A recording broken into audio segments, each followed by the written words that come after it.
अच्छा, तो magnification factor जो है वो हमने यहाँ पे इंट्रोड्यूस किया था, कुछ भी नहीं था, सिर्फ हमने x divided by delta S T का जो रेशियो था उसको हमने मैग्निफिकेशन फैक्टर कह दिया था। और उसको हमने जब मुख्तलिफ आर चेंज करते, क्योंकि आर ही इसका सिर्फ एक ही वेरिएबल है आर, तो आर चेंज करेंगे तो ऑब्वियसली जो आपका रेशियो है चेंज होगा। तो आर को चेंज करते जाएं अगर हम from starting from zero to infinity, तो वो इस तरह कुछ बिहेव करता है, यानी कि जहाँ वन होता है वहां पे आपका पीक आता है, तो वो जो ऑब्वियसली वन है वो आपका रेजोनेंस है। अच्छा, तो अब यहाँ पे हमने क्या किया है कि हमने जो है वो तीन केसेस जो है उसमें उसको डिवाइड कर दिया है, ठीक है, कि आर की क्या वैल्यू होगी तो सिस्टम किस तरह बिहेव करेगा। तो आप ये देख सकते हैं कि यहाँ पे जो पहला केस है उसमें ये दिस इज आर बेसिकली, तो आर जो है वो 0 और 1 के बीच में है, यानी कि omega divided by omega N is between 0 and 1। तो जब ऐसी सिचुएशन होगी ऑब्वियसली बात है कि तो इसका मतलब आर जो है is always positive when all, मतलब जब आर पॉजिटिव है और 1 से कम है तो this whole thing will remain positive, ये पॉजिटिव ही रहेगी, क्योंकि ये आर 1 माइनस होगा तो ऑब्वियसली बात है। तो कहने का मकसद ये है कि जो आप एक्स पी निकालेंगे, क्योंकि एक्स पी में आप एक्स की वैल्यू डालते हैं ना, ये दोबारा दिखा देता हूँ मैं। ये जो एक्स की वैल्यू थी, ये एक्स की वैल्यू उठा के आपने एक्स पी में डाली थी, यानी कि एक्स की जगह डाली थी, तो वो पूरा आपके पास पर्टिकुलर सोल्यूशन बन के आया था। तो जो भी एक्स की वैल्यू आएगी, यानी कि नेगेटिव या पॉजिटिव, आप उसमें उठा के डालेंगे तो वो एक्स पी का इफेक्ट चेंज हो जाएगा ना। अभी जो पहला जो केस था उसमें आपके पास एक्स जो एक्स पी था वो पॉजिटिव ही आ रहा, एक्स जो था वो पॉजिटिव ही आ रहा था, क्योंकि वो आर जो है वो 0 से 1 के बीच में था। तो वो आप वापस एक्स पी में डालेंगे तो एक्स पी भी पॉजिटिव ही रहेगा। तो इट्स ये this is coming from x और वो कॉस ओमेगा टी। तो इसका मतलब ये हुआ कि जो आपके पास फोर्सेस और जो आपकी एक्सटर्नल इनपुट जो आउटपुट है वो दोनों बिल्कुल फेस के साथ चल रहे हैं। मतलब जब वो उसका जो है वो पीक होगा इनपुट फोर्स का, तो आपके पास डिस्प्लेसमेंट का भी पीक होगा। जब आपके पास जो फोर्स का नीचे की तरफ जाएगी जब फोर्स, तो आपके पास जो आउटपुट है वो भी डाउनवर्ड मूव कर रहा होगा। तो बिल्कुल एग्जैक्टली जो है वो आपका इनपुट और आपका जो आउटपुट है वो एक दूसरे को मैच कर रहे हैं बेसिकली। तो ये इसको कहते हैं हम इन फेज। तो the harmonic response of the system is in phase with external force. In phase का मतलब है कि एग्जैक्टली जो है वो उन्हीं एंगल्स के ऊपर काम कर रहा है जिस तरह इनपुट है, बिल्कुल आप सब कॉपी कर सकते हैं। Obviously amplitude will be different, क्योंकि ये फोर्स का एम्पलीट्यूड होगा, this will be displacement amplitude, तो एम्पलीट्यूड में फर्क आएगा, लेकिन जो जिस तरह वो कर्व बिहेव कर रहा है, जिस तरह साइकिल्स जो बिहेव कर रहे हैं बिल्कुल सिमिलर है वो, उसमें कोई चेंज आगे पीछे कुछ भी नहीं है, ठीक है। सेकंड केस में ये होगा कि when r which is omega divided by omega n is greater than 1, तो अब ये जो r है वो greater than 1 है, तो when this r is greater than 1 तो इसका मतलब this x will become negative, ये नेगेटिव, ये जो पूरी टर्म है ये नेगेटिव हो जाएगी जब r आपका 1 से बड़ा होगा। तो जब ये पूरी टर्म नेगेटिव हो जाएगी, तो जब आप x का रिजल्ट जब आप xp में डालेंगे, तो obviously you have to put a negative sign here, ठीक है, तो आपको एक नेगेटिव साइन लगाना पड़ेगा। और नेगेटिव साइन का मतलब क्या है? The harmonic response of the system is 180 degree out of phase with external force shown in the figure. तो जो फोर्स है, आप देख सकते हैं कि जब फोर्स पॉजिटिव होगी तो डिस्प्लेसमेंट नेगेटिव होगा, जब डिस्प्लेसमेंट नेगेटिव होगा तो आपके पास फोर्स पॉजिटिव होगी, और जब फोर्स नेगेटिव होगी तो आपका डिस्प्लेसमेंट नेगेटिव होगा, पॉजिटिव होगा। तो अपोजिट चल रहे हैं बेसिकली, तो इसको हम कहते हैं 180 डिग्री आउट ऑफ फेज हो गए हैं। जब भी नेगेटिव साइन कोसाइन में आता है तो कोसाइन शिफ्ट हो जाता है। तो क्या मकसद क्या है? जब आर जो है 0 और 1 के दरमियान है, इनपुट भी वैसा ही है आउटपुट भी वैसा ही है, दोनों इन फेज कहलाएंगे। जब आर इज ग्रेटर देन 1, तो जो आपका आउटपुट है वो 180 डिग्री आउट ऑफ फेज है with input, and vice versa. तो वो जो है वो अपोजिटली बिहेव करेंगे, जब एक चीज पॉजिटिव होगी दूसरी नेगेटिव होगी। वाई? क्योंकि यहाँ नेगेटिव साइन आ गया है, जो एक्स पी था उसमें यहाँ पे नेगेटिव साइन आ गया है, और फोर्स में तो ऑब्वियसली कोई there is no negative sign, तो पॉजिटिव ही है। अच्छा, अब द लास्ट केस, जो कि क्या है, जब आपके पास आर जो है वो 1 के बराबर है, यानी कि आपका omega the forcing frequency, omega n the natural frequency is equal to, उसका रेशियो 1 के बराबर है। तो ऑब्वियसली बात है कि आपका ये x delta s c will tends towards infinity. तो ये देख रहे हैं आप कि ये इन्फिनिटी की तरफ जा रहा है। ऑब्वियसली बात है, सब जानते हैं इस बात में कि ये आपका कहलाएगा रेजोनेंस, और ऑब्वियस रेजोनेंस जो है वो आपका हाईली जो है वो डेंजरस सिचुएशन होती है, सबको पता ही है। तो इससे आपने अवॉइड करना ही करना है। तो this is the undamped force response case number 3, जिसमें आपके पास आर जो है वो 1 के बराबर हो जाता है, और जैसे ही आर आपका 1 के बराबर होगा, सिस्टम में रेजोनेंस आ जाएगी। ये दो उसको समझाया हुआ है, it's not necessary to go in depth, it's okay to understand the cases.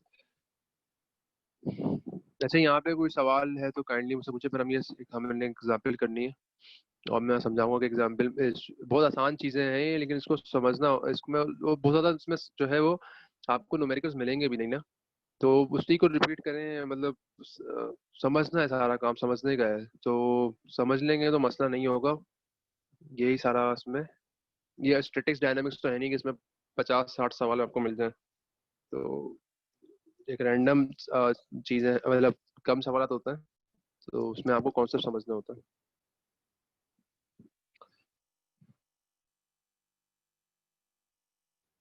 चलिए सवाल करते हैं।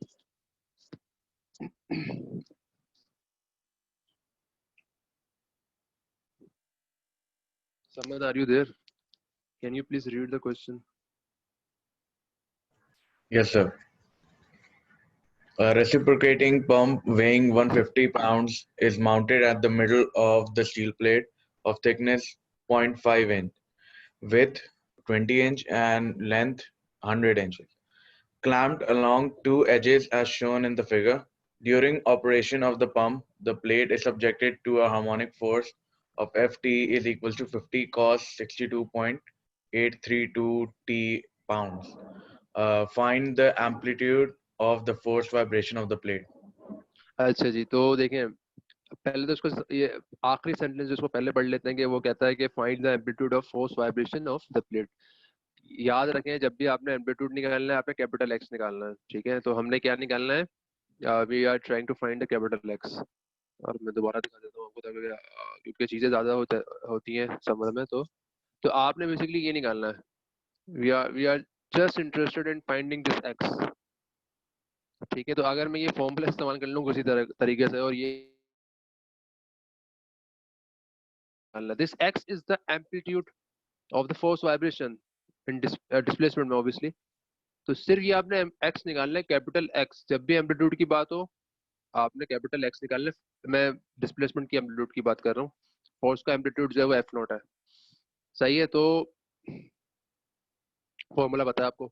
अच्छा, अब बाकी तो इसमें थोड़ा सा समझ लेते हैं ना, कि अगर ये सवाल आएगा तो आप क्या समझेंगे कि ये फ्री वाइब्रेशन है, फोर्स वाइब्रेशन है। ऑब्वियसली बात है, there is a force given f of t, तो सिंपल है, फोर्स वाइब्रेशन ही है ये, ठीक है? तो this is a force vibration, simple force vibration है। सेकंड, कोई डैम्पर का कुछ इसमें इनपुट नहीं है, ऐसा तो डैम्पर नहीं है, तो इसका मतलब स्प्रिंग मास सिस्टम ही होगा, या स्प्रिंग जिसमें मास और स्प्रिंग है। अच्छा, अब फोर्स वाइब्रेशन है कैसे ये? नाउ दिस रेसिप्रोकेटिंग पंप जो है इस moving at a certain frequency, और वो फ्रीक्वेंसी जो है वो हम यहाँ एफ टी से निकाल सकते हैं। तो कैसे निकालेंगे ये? जो अगर मैं एफ एफ टी को समझना चाहूँ तो किस तरह समझूंगा मैं? This 50 is the amplitude of force, this 50 is amplitude of this force जो इनपुट आ रहा है। cos के साथ जो लगा हुआ है वो ओमेगा है, हमेशा ऐसे ही होता है ना, x cos ओमेगा t, ठीक है? तो अगर वहां पे जाए, क्या है ये? जो आपके पास फोर्स होती है, उसमें पहले एम्पलीट्यूड आता है which is f not, then we have cos या sin, and then we have omega t। तो एग्जैक्टली ऐसे ही लिखा हुआ है। So so we have a 50 which is amplitude of force, then we have a cosine, then we have a 62.832 which is omega, the forcing frequency, not the omega n. Natural frequency तो यहाँ पे निकाली नहीं है अभी को, तो पता नहीं है उसका। तो this 62.83 is the input frequency of this pump के पंप जो है वो कितनी बार कितना मतलब वो रेडियस पर सेकंड पे, तो उसकी वैल्यू क्या है, कितना वो मूव कर रहा है, कितनी स्पीड से मूव कर रहा है। और टाइम इज जस्ट टाइम जो वेरिएबल है, and then we have pounds, उसका यूनिट आ गया। ये चीज तो आ गई। अच्छा, अब उसका जो वेट आ गया आपका पंप का, और उसने 3 चीजें दे दी हैं आपको ना उसमें, जो पंप जो माउंट हुआ है वो स्टील जो ये है, इसकी ऑब्वियसली कहीं ना कहीं स्टिफनेस आ जाएगी। अब ये बीम के तौर पे एक्ट कर रही है ना, तो आपको सबको पता है कि आप किसी भी चीज की, किसी भी स्ट्रक्चर की स्टिफनेस निकाल सकते हैं, हम ये कई बार देख चुके हैं। तो उसमें आपके पास थिकनेस आ गई, विड्थ आ गई और लेंथ आ गई, 3 चीजें आ गई इसकी। और ये जो stiffness of the fix beam है, obviously this is a fix beam, दोनों तरफ से क्लैम्प्ड हुई हुई है, फिक्स है, तो उसका फॉर्मूला ये है। अगर ये सवाल आता है तो सब चीजें गिवन होंगी, तो उसमें कुछ घबराने की जरूरत नहीं कि कहाँ से आएगा ये। तो we have 192 EI L cube, ठीक है। अच्छा, पहले हमें क्यों हम के निकालना क्यों चाह रहे हैं, क्योंकि फॉर्मूले में के की रिक्वायरमेंट है। अगर आप इसमें जाएं तो हम इसमें जो है वो आपको के चाहिए ना, तो आपको के भी निकालना है, ओमेगा आपको पता है, एफ नॉट आपको पता है, एम आपको पता है, तो आप सिर्फ के लिए काम कर रहे हैं basically. You are just trying to find the K, because you know the F naught, you know the omega, you know the M, तो एक्स तो आ जाएगा वैसे ही। तो you need to find the K of the system. तो K के लिए this is the formula, simple. We have E which is elasticity modulus, I mass moment of inertia, L length, length पता है, जो ई होगा वो भी गिवन होगा, यहाँ पे गिवन नहीं है लेकिन सवाल में गिवन होगा, तो वो मॉडुलस इलास्टिसिटी डाल देंगे। सिर्फ आपने आई निकालना है, तो आई निकालने के लिए बेसिकली सारे जो ये जो गिवन है, थिकनेस, विड्थ, लेंथ, ये सिर्फ आई निकालने के लिए गिवन है। आई निकालने के क्या आ जाएगा, सवाल खत्म, ठीक है। तो ये अगेन वही फॉर्मूला दोबारा दिखा दिया, जरूरत नहीं इसको लिखने की, लेकिन सही है। So this whole thing is x, this whole thing is capital x, और यही निकालना है हमने, एक्स कॉस ओमेगा टी। के का फॉर्मूला गिवन है, ई अगेन आ गई वैल्यू ई की। आई क्या होता है, 1/12 ph cube. Again again this formula, जितने भी फॉर्मूले सब गिवन होंगे सवाल के अंदर, कुछ याद नहीं करना। तो दिस 1/12 ph क्यूब, या फिर ऑब्वियसली ओपन बुक होगा तो आप देख सकते हैं इसमें से 1/12 ph क्यूब, लेकिन वो गिवन हो जाएगा क्योंकि वो वरना ढूंढने में प्रॉब्लम हो सकती है। तो दिस इज 1/12 ph क्यूब। आई निकालना था क्योंकि इस फॉर्मूले के लिए, तो सिंपल बी भी पता है, एच भी पता है, सब कुछ पता है आपको, हाइट पता है आपको, विड्थ पता है, so you can easily find the mass moment of inertia. और फिर उसमें जब फॉर्मूले में डालेंगे तो के आ जाएगा, and then just put all the things in this equation which is x, capital x. तो वो कैपिटल एक्स जो ये यहाँ आ गया, जस्ट पुट एवरीथिंग हियर, जो रिजल्ट आ जाएगा आपका वो आप आराम से वो इंच, देखें इसमें यूनिट्स का थोड़ा ख्याल रखना पड़ेगा आपको। तो ये जो तमाम चीजें जो चल रही हैं इसके अंदर वो इंच में चल रही हैं। तो दिस इज 150 जो आपके पास वेट था, आई थिंक ये, हाँ, तो ये मास था ना, तो you need to this mass, ये मास है यहाँ पे। तो आप जो आपके पास सवाल गिवन, सवाल में जो गिवन है वो वेट गिवन है, 150 पाउंड्स गिवन है। तो you need to convert this into the mass, तो वो ऑब्वियसली 32.2 इस्तेमाल करना पड़ेगा आपको, which is g, feet per second square. तो वो, और ये आप 12 से क्यों मल्टीप्लाई किया आपने, क्योंकि आप उसको इंच में करना चाह रहे हैं, आप फीट में नहीं करना चाह रहे हैं। तो ये this is the small G, acceleration due to gravity in feet per second square, you then multiply with 12, तो वो इंच में आ गया। तो ये सारा काम सब हमने इसलिए किया कि बाकी तमाम चीजें इंच में गिवन है। तो आपने यूनिट का ख्याल रखना है, और यूनिट का ख्याल आपको रखना आना चाहिए, आप यू आर मेच्योर इनफ। तो वो जो है वो मेरे नहीं ख्याल कोई इशू ऐसा होना चाहिए। तो आप बेसिकली आपने जो है वो ये कन्वर्ट कर दिया, इस जो यहाँ पे जो सिर्फ एक कन्वर्जन हुई है वो आपने कन्वर्ट कर दिया है। आपने वेट को जो है वो मास निकाल लिया, W=mg से, तो it's not a big deal. और वो फिर आपको x की वैल्यू मिल जाएगी, यानी कि जो आपको एम्पलीट्यूड है वो मिल गया। तो amplitude is coming out to be a negative -10.1504। तो नेगेटिव का मतलब क्या होता है, आउट ऑफ फेज। तो जो नेगेटिव साइन है वो ये बता रहा है कि जो आपका रिस्पॉन्स है, जो आपका एक्स ऑफ टी है, वो आउट ऑफ फेज है with the excitation F of t. तो एफ ऑफ टी और जो एक्स है वो दोनों आउट ऑफ फेज है, जो फोर्स और जो डिस्प्लेसमेंट है वो दोनों आउट ऑफ फेज है। अब देखें सवाल, अगर इसी किस्म का सवाल आता है तो उसमें फर्क क्या होगा? हो सकता है इस मोटर की जगह कोई जो है वो अ, अ, इसमें तो कोई कंप्रेसर लगा हुआ हो, कोई टरबाइन लगी हुई हो, ठीक है ना। हो सकता है कि ये जो फिक्स बीम की जगह जो है वो कोई कोई और बीम लगी हुई हो, कोई और स्ट्रक्चर लगा हुआ हो, तो उसका फिर आपने सिर्फ फर्क क्या पड़ेगा? फर्क सिर्फ ये पड़ेगा, के चेंज हो जाएगा। तो द फॉर्मूला ऑफ द के विल बी डिफरेंट। हो सकता है ये 50 की जगह 45 हो, 75 हो, ओमेगा डिफरेंट हो जाएगा, लेकिन वो कॉन्सेप्ट बिल्कुल चेंज नहीं होता। वो कॉन्सेप्ट जो है वो एग्जैक्टली आपने हमेशा यही काम करना है, सारे स्टेप्स आपके हमेशा यही रहेंगे। तो it's very easy to understand. इसमें बड़ा आसान है ये समझना, इसके स्टेप्स क्या होने चाहिए। तो वो आपके पास सिस्टम चेंज हो सकता है, लेकिन वो फोर्सिंग फ्रीक्वेंसी, फोर्सिंग वाइब्रेशन या फोर्स वाइब्रेशन ही रहेगी। उसमें फोर्स आई रही होगी कहीं ना कहीं से, उसमें उसको कहीं ना कहीं से आई आई रहा होगा, उसमें से कहीं ना कहीं के होगा ही, ठीक है ना। तो वो करना, समझना, उसको इम्प्लीमेंट करना, I think it's very easy. तो बाकी आप लोग उसको थोड़ा देख लीजिएगा। मैं अब एक काम ये करूँगा, इंशाल्लाह इस वीकेंड पे आई विल अपलोड कुछ असाइनमेंट्स में अपलोड कर दूंगा। देखें वो सोल्यूशन आपके पास शायद पड़े हुए ही हो उसके, लेकिन हाँ खुद ट्राई करें। एग्जाम में आपको फायदा होगा, क्विज वगैरह में फायदा होगा, तो उसको आपने खुद ट्राई करना है।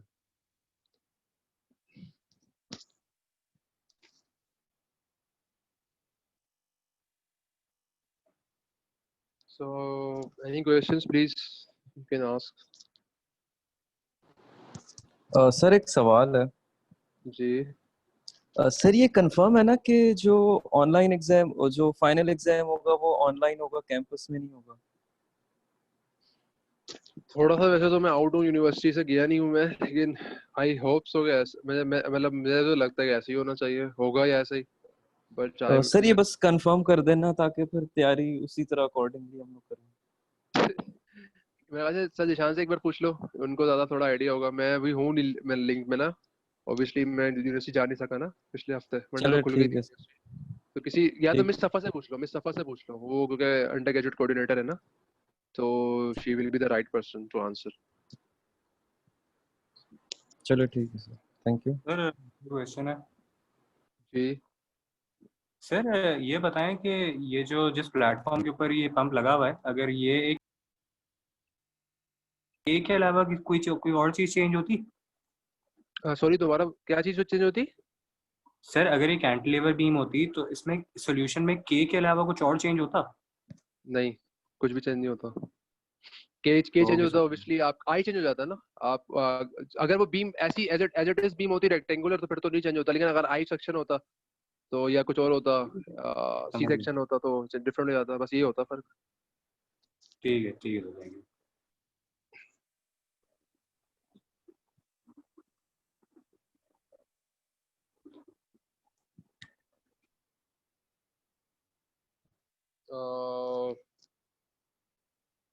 वजी, आर यू गेटिंग?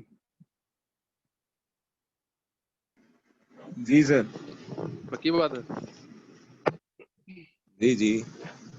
गुड। अच्छा, अब मसला ये है कि जुमे का टाइम भी है, और मेरा मूड तो था क्विज लेने का, लेकिन अब मैं सोच रहा हूँ कि इसको हम इंशाल्लाह नेक्स्ट वीक करेंगे। अच्छा, हो सकता है मंडे को क्लास हो हमारी, क्योंकि हम बहुत पीछे जा चुके हैं, तो आई एम नॉट श्योर कि उसको जो है वो आके वो, तुम बार बार एक ही सवाल कर रहे हो। मसला ये है कि तुम अब अपना माइक खुलवा लो तो तुमसे सामने बात हो जाए ना। अभी मैं क्या इसका जवाब दूं, क्योंकि सवाल तो अब या तो किसी पर्टिकुलर मुझे जगह पे ले जाओगे, ये सर ये बता देंगे इसमें ही मसला हो रहा है, मतलब वो, वरना मैं कैसे उसको आइडेंटिफाई करूँ आपके लिए। तो थोड़ा सा ये देख लें आप किस एग्जैक्टली बात कर रहे हो। अगर आप जो है इक्वेशन ऑफ मोशन की बात कर रहे हो, उसमें 4 मेथड थे, तो भाई वो उसमें जो ना 2 मेथड तो कर लो ना, एनर्जी मेथड कर लो, और जो है वो वाला कर लो, वर्चुअल वर्ग, ये 2 कर लेंगे कम से कम ना आप, तो काम आपका चल जाएगा। तो बाकी तो चीजें मतलब उसमें, और बाकी चीजें तो इतने न्यूमेरिकल हमने किए भी नहीं है, एक पर्टिकुलर तो न्यूमेरिकल वहीं से आ रहा है जो आपका इक्वेशन ऑफ मोशन थी। अब अगर आपका माइक काम नहीं कर रहा तो कैसे कांटेक्ट होगा आपसे? तो इसके अलावा मुझे बता दो, या तो इस पे लिख दो मैसेज पे कि what are you trying to say, I mean I don't know कि सर मोबाइल से आया हूँ, अच्छा। आवाज आ रही है? जी थोड़ी इको हो रही है लेकिन इट्स ओके। सर एक्चुअली मुझे पूछना ये था कि आप जब भी इंजीनियरिंग में किसी डिज़ाइन एनालिसिस करते हैं तो उसकी क्या टेक्निक्स हैं, और प्रॉब्लम सॉल्व करने के लिए, न्यूमेरिकल सॉल्व करने के लिए क्या स्पेसिफिक टेक्निक्स हैं जिनको यूज करके सर एक प्रॉब्लम को सॉल्व किया जाता है? तुम स्पेसिफिकली एक ओवरऑल बात कर रहे हो वाइब्रेशन के हवाले से, ऐसा ही है? नहीं सर, मैं ओवरऑल बात कर रहा हूँ इंजीनियरिंग में डिज़ाइन प्रॉब्लम्स के हवाले से। देखो हर सब्जेक्ट का तो अलग स्कोप होता है ना, तो मैं वाइब्रेशन के हवाले से आपको बता देता हूँ। सबसे पहले जब भी आप देखो, डिपेंड ये करता है कि आपके पास मौजूद क्या चीज़ है। क्या आपके पास सिस्टम एक्चुअल मौजूद है, सिस्टम पहले से बना हुआ है और वो है मौजूद वहां पे भाई, आप जो एक इंजन है वो रेडी हालत में पड़ा हुआ है, ठीक है, एक तो वो तरीका हो गया। दूसरा ये होता है कि आप डिजाइन कर रहे हो, आपको पता नहीं है अभी कि सिस्टम आपने क्या बनाना है। तो जब आप डिजाइन कर रहे हो तो यानी कि आपको पता नहीं है, आपको सिर्फ ये पता होता है कि आपने आपने जो वो चीज है उससे उसका आउटपुट क्या आना चाहिए, ठीक है ना। कि अगर मैंने कोई ब्रिज बनाना है तो 10 साल चले, तो फिर आप जो उस माइंडसेट से सोचते हो कि भाई इसमें जो मटेरियल लगा हुआ है वो इतना, उसकी स्ट्रेंथ होनी चाहिए, उसकी स्टिफनेस इतनी होनी चाहिए, उसकी नेचुरल फ्रिक्वेंसी इतनी होनी चाहिए, उसके आसपास जो चीजें जो हवा चल रही है उसकी नेचुरल फ्रिक्वेंसी से मैच नहीं करनी चाहिए, ठीक है ना। जो गाड़ियां चल रही हैं उसमें कितना वेट हो सकता है उसका, तो वो तो बहुत बड़ी एक फील्ड है ना। इसमें आप सिस्टम को आप जो ना डिजाइन करने से पहले देख रहे होते हो उसको, उसकी आप जो है वो फिजिबिलिटी रिपोर्ट तैयार करते हैं किसी भी सिस्टम की। वो जरूरी नहीं है कि ब्रिज हो, वो गाड़ी हो सकती है, वो कितनी गाड़ी, हर गाड़ी का डिफरेंट स्टाइल होता है, किस स्पीड में वो चल रही है, किस इलाके में चल रही है, उसका जो है वो स्प्रिंग जो है वो हार्ड है या सॉफ्ट है, वो कराची में चल रही है या वो पहाड़ों पे चल रही है, ठीक है ना। तो मतलब बहुत सारी चीजें इसमें रैंडमनेस आएंगी। पहली बात जिसमें आप डिजाइन कर रहे हो, जिसमें आपको आपको सिर्फ ये पता है, आपको ये दे दिया गया है कि भाई मुझे जो है ये रिक्वायरमेंट चाहिए सिस्टम से, जिसमें ये किया, तो सब कुछ ओपन है ना आपके लिए।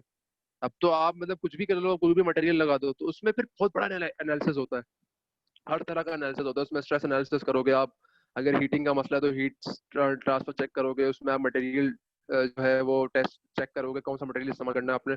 तो वो तो एक पूरा प्रोसेस जो है FIPB में करते हो आप ना, आते हुए ये एनालाइज करते हो उसको। ये तो अलग तरीका है जिसमें आपको जो है वो ये दे दी जाता है कि भाई ये रिक्वायरमेंट्स है मेरी, उसके लिए सिस्टम डिजाइन कर दो, ठीक है। सेकंड ये होता है कि सिस्टम पहले से डिजाइन हुआ हुआ है, अब आपने उसको जो है बेहतर करना है। तो अब अगर ये इस मोर मैनेजेबल, ठीक है ना, इसमें आप जल्दी कर सकते हो। फॉर एग्जाम्पल क्या, किसी बंदे ने आपको जो है वो गाड़ी लाके दी और बोला कि भाई इसमें तो बहुत वाइब्रेशन हो रही है, जरा मुझे बता दें क्या प्रॉब्लम है। तो आप क्या करेंगे, सबसे पहले आप एनालाइज करेंगे सिस्टम की नेचुरल फ्रिक्वेंसी है क्या, वाइब्रेशन क्यों होती क्यों है। भाई वाइब्रेशन जब होगी जब सिस्टम, दो तीन तरीकों से वाइब्रेशन हो सकती है। एक तो ये है कि सिस्टम जो है वो उसके जो पार्ट्स हैं वो लूज हुए हैं, ठीक है ना। तो उसमें ऑब्वियसली बात है कि वो जब लूज हुए होंगे तो उसमें वो एनर्जी डिसिपेट उस तरह से नहीं हो पाएगी, या वो एनर्जी अपने ऊपर ले नहीं पाएंगे। सारा सारा जो आपके पास कंक्लूजन है वो तो एनर्जी डिसिपेशन का है, कि अगर सिस्टम में एनर्जी जितनी आ रही है वो डिसिपेट हो रही है तो वाइब्रेशन आप जल्दी जल्दी आप निकाल देंगे, तो उसमें आपको जो है वो ह्यूमन बॉडी के ऊपर वो उसमें प्रॉब्लम नहीं आएगी। लेकिन अगर वो एनर्जी डिसिपेट ही नहीं हो रही है तो क्या करेंगे आप, तो उसमें फिर ये होता है कि आप सबसे पहले सिस्टम की नेचुरल फ्रिक्वेंसी जो है वो निकालते हैं, ठीक है। और नेचुरल फ्रिक्वेंसी कब निकालते हैं, आप सिस्टम को डिस्टर्ब करते हैं, तो उसमें एक्सेलरोमीटर लगाते हैं या जो भी स्ट्रेन गेज लगाते हैं, और उसके जो टाइम डोमेन सिग्नल है पहले उसको एनालाइज करते हैं। सिस्टम, अगर मैं सिस्टम को हिट कर रहा हूँ तो किस तरह बिहेव कर रहा है वो, ठीक है। और उसमें से फिर आप फ्रीक्वेंसी रिस्पॉन्स निकालते हैं कि सिस्टम की फ्रीक्वेंसी है क्या। तो वो लेट सपोज आपको सिस्टम आया, उसमें आपके पास पीक आ रही है 10 हर्ट्ज की, जो कि मैंने दिखाया भी था आपको उसमें पिछले लेक्चर्स में, जिसमें हमने जो है वो मोबाइल की एप्लीकेशन भी आती है। अगर मैं ऑन अभी हम सामने होते तो आई कैन शो यू कि वो किस तरह काम करता है। खैर वो बाद में भी कर सकते हैं आफ्टर समर जब आप यूनिवर्सिटी खुलेगी। तो वो फिर आप देखते हो कि हाँ 10 हर्ट्ज की जो फ्रिक्वेंसी है इस पे पीक आ रही है, ठीक है। तो वो पीक का मतलब ये है कि ये इस सिस्टम की नेचुरल फ्रिक्वेंसी 10 हर्ट्ज है। तो इसका मतलब ये हुआ कि कोई भी फोर्सिंग फ्रिक्वेंसी होगी आसपास की फ्रिक्वेंसी जो कि उसको जो है वो डिस्टर्ब कर रही है, वो 10 हर्ट्ज के अराउंड नहीं होनी चाहिए, वो दूर होनी चाहिए 10 हर्ट्ज से। 15 हर्ट्ज हो, 20 हर्ट्ज हो या 5 हर्ट्ज हो, 10 नहीं होनी चाहिए। तो सारे मसाइल जो है 90% वो इसी वजह से आते हैं कि आपको सिस्टम की नेचुरल फ्रिक्वेंसी नहीं पता होती है, या पता होती है तो आपको ये नहीं पता होता कि उसकी फोर्सिंग फ्रिक्वेंसी क्या है, जो आउटपुट से फोर्सेज आ रही है उसकी फ्रिक्वेंसी क्या है। वो सारा गेम ये है कि उसको मैच नहीं होना चाहिए, तो वो उसमें जो है हम फिर वाइब्रेशन आइसोलेशन करते हैं। अच्छा, बाज़ औक़ात ये होता है कि आप वाइब्रेशन जो है वो आइसोलेट नहीं कर पाते, तो फिर आप एब्जॉर्बर लगाते हैं। आप ये करते हैं कि आप सिस्टम में, जैसे मैंने बिल्डिंग का बताया था, तो आप बिल्डिंग की मूवमेंट जो है खतरनाक है आपके लिए, वो तो आप अगर जल्जला आएगा तो it will be dangerous for you, for the persons. तो उसमें फिर आप जो है आपने छोटा पार्ट लगा दिया है जो कि उसी फ्रीक्वेंसी पे ऑपरेट कर रहा है, तो बजाय कि बिल्डिंग वाइब्रेट करे वो पार्ट जो है वाइब्रेट कर रहा होता है। तो ये तरीके होते हैं बहुत सारे। आप जो है रबर पेड्स लगाते हैं, आप स्टिफनेस बढ़ाते हैं सिस्टम की ताकि उस रीजन से वो निकल जाए। तो बेसिकली मकसद सारा जो एक मैं कंक्लूजन अगर करूँ इस सारे बात पे कि आप सिस्टम को किस तरह वाइब्रेशन से बचा रहे होते हैं, तो आप के जो है ना, तो सिस्टम की स्टिफनेस है उससे आप प्ले कर रहे होते हैं, क्योंकि सिस्टम की स्टिफनेस आप चेंज करेंगे तो सिस्टम का ओमेगा चेंज होगा, और सिस्टम का ओमेगा एन की बात कर रहा हूँ। सिस्टम का के चेंज होगा तो सिस्टम का ओमेगा एन चेंज होगा, ओमेगा एन चेंज होगा तो इसका मतलब आपने सिस्टम को की फ्रीक्वेंसी चेंज कर दी है। तो आप सिस्टम का नॉर्मली के चेंज कर रहे होते हैं, you are interested in changing the k. वैसे तो आप एम भी चेंज कर सकते हैं, मास, लेकिन मास ऑब्वियसली चेंज करेंगे तो इनर्शिया में इफेक्ट आएगा। तो आप नॉर्मली एक कंक्लूजन अगर निकाला जाए तो उसमें आप सिस्टम का के पे आप फोकस होता है आपका, कि के चेंज करूंगा तो सिस्टम जो है वो उस जो पीक है, जो रेजोनेंस की पीक है, उससे दूर चला जाएगा। तो ये एक कंक्लूजन बड़ा मैंने स्पेसिफिक बताने की कोशिश की है, लेकिन ये obviously it's a more more complex subject.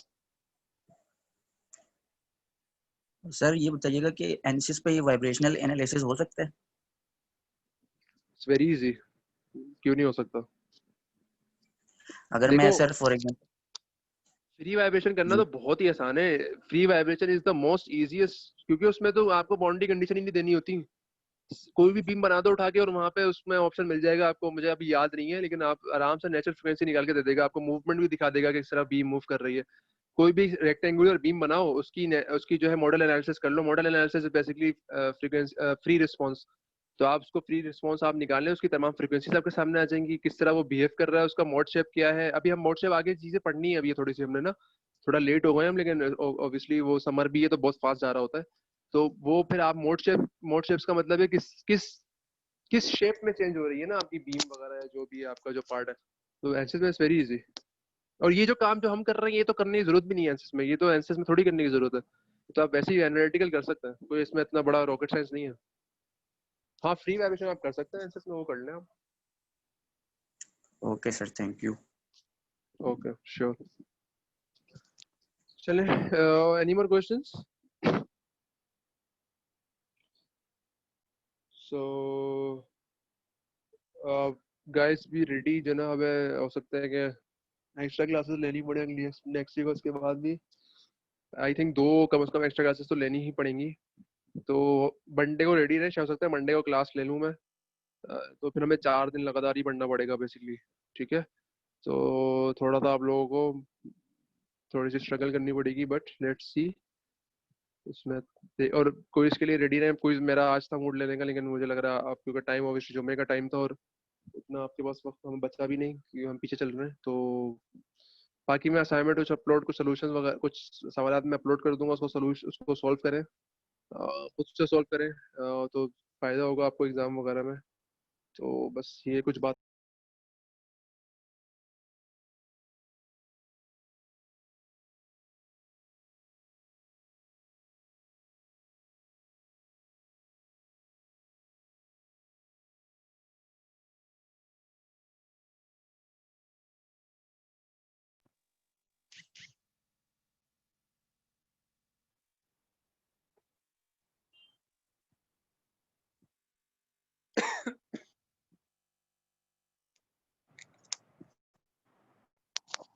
तो नेक्स्ट वीक आपसे मुलाकात होती है फिर। अल्लाह हाफिज। अल्लाह हाफिज।